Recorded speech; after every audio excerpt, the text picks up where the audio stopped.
بسم اللہ الرحمن الرحیم۔ السلام علیکم ناظرین، تمام ناظرین کو راہ دین چینل میں دل کی گہرائی سے خوش آمدید۔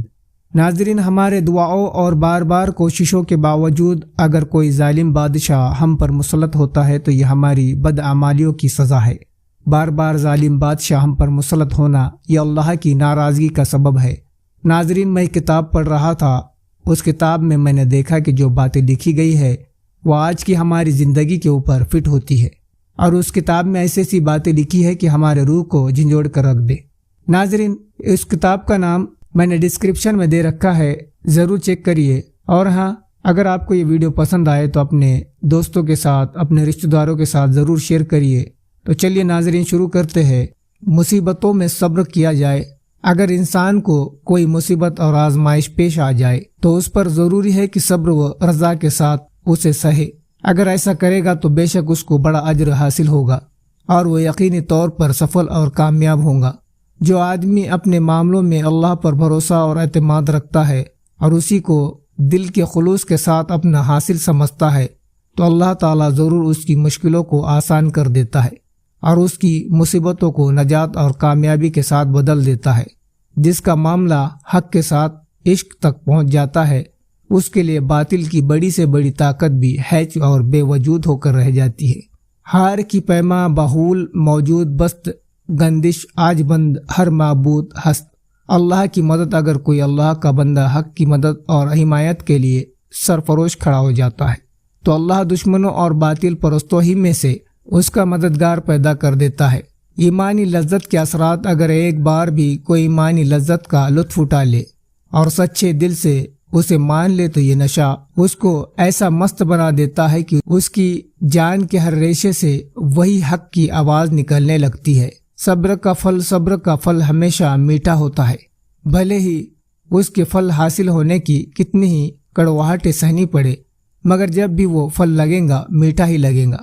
غلامی کے اثرات، غلامی اور محکومی زندگی کا سب سے برا اثر یہ ہوتا ہے کہ ہمت اور ارادے کی روح پست ہو کر رہ جاتی ہے اور انسان اس ناپاک زندگی کو، ذلت بھرے امن و سکون کو نعمت سمجھنے اور حقیر راستوں کو سب سے بڑی عظمت سوچنے لگتا ہے اور جدوجہد کی زندگی سے پریشان و حیران نظر آتا ہے۔ زمین کی وسارت کے لیے شرط زمین و ملک کی وراثت اسی قوم کا حصہ ہے جو بے سر و بے سامانی، بے خوف ہو کر اور عزم و ہمت کا ثبوت دے کر ہر قسم کی مشکل اور رکاوٹ کا مقابلہ کرتی اور صبر اور اللہ کی مدد پر بھروسہ کرتے ہوئے جدوجہد کے میدان میں ثابت قدم رہتی ہے۔ باطل کی ناکامی، باطل کی طاقت کتنی ہی زبردست اور شان و شوکت سے بھری ہوئی ہو، انجام یہ ہوگا کہ اسے نامرادی کا منہ دیکھنا پڑے گا اور آخر انجام کو کامرانی و کامیابی کا صحرا انہی کے لیے ہوتا ہے جو نیک اور ہمت والے ہیں۔ ظالم قوم کا انجام، یہ عادات اللہ ہے کہ جابر و ظالم قومیں جن قوموں کو ذلیل اور حقیر سمجھتی ہے، ایک دن آتا ہے کہ وہی ضعیف اور کمزور قومیں اللہ کی زمین کی وارث بنتی ہے اور حکومت و اقتدار کی مالک ہو جاتی ہے اور ظالم قوموں کا اقتدار خاک میں مل جاتا ہے۔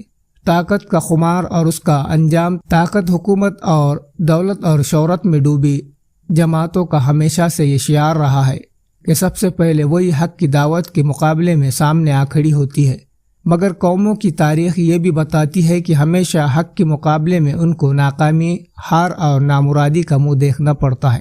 سرکشی کا انجام، جو ہستیاں یہ جماعت جانتے بوجھتے اور حق کو حق جانتے ہوئے بھی سرکشی اور اللہ کی دی ہوئی نشانیوں کو انکاری اور نافرمان بنتے ہیں، تو اس کے لیے اللہ کا قانون یہ ہے کہ ان سے وہ حق قبول کرنے کی استعداد فنا کر دیتا ہے، کیونکہ یہ ان کی لگاتار سرکشی کا قدرتی پھل ہے۔